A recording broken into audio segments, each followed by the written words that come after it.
Hi everyone, so this transition is going to take 3 clips. So first you just want to merge these clips together. Then you want to import your pictures. You want to have 1 picture for the cube and then 2 pictures to pop up between them. Once you've got your pictures, you want to go to New, Multi-Layer. You want to make the color background green and make it 3D. For the first layer, just add the picture that you're going to use for the cube.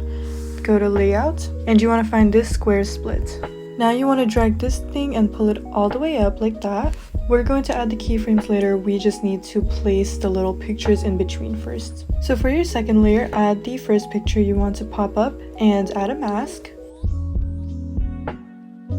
Then go into that layer and you want to click this little anchor and click the up button until the red dot is like at the bottom of the picture. You want something just like this, and once you've got it, you want to make sure to click the anchor again. Now you want to just decrease the size and show the first layer, and here you can kind of move it up or down, increase or decrease the size, depends on how you want it to look.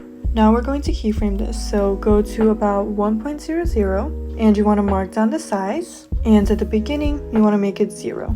Halfway through, so about 0.15, you want to mark down the size and just add an in graph just like this.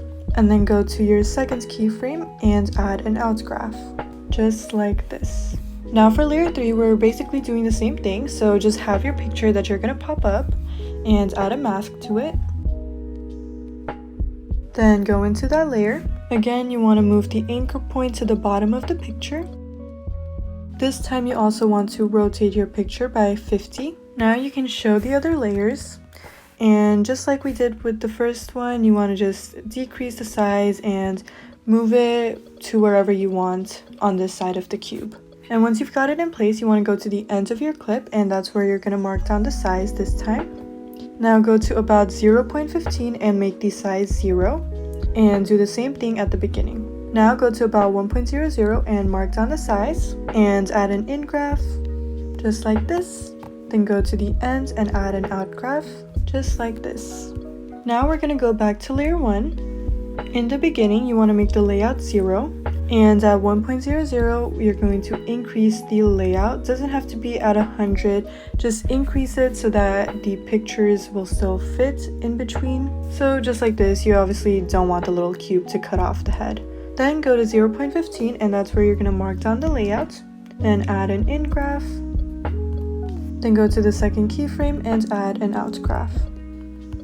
This next thing is kind of optional, but it makes the transition look a lot better. But I'm just going to add a horizontal twist, so go to these left and right arrows and go to the second marker here at 1.00 and we're going to turn it to 50. Then go back to this keyframe here and mark down the horizontal turn. Then just add an in graph, same thing that we've been doing, and add an out graph at this marker.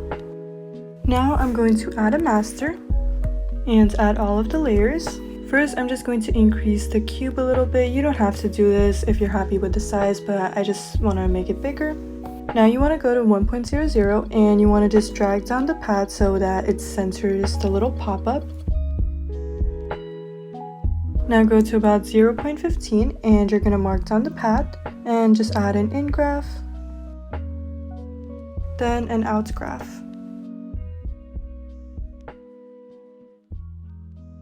Now at 0.15 you want to mark down this rotation, and at the end you want to turn it by 50. Then go to this keyframe here at 1.00 and mark down the rotation. Then you want to add an in graph here and an out graph here. And this is what it looks like.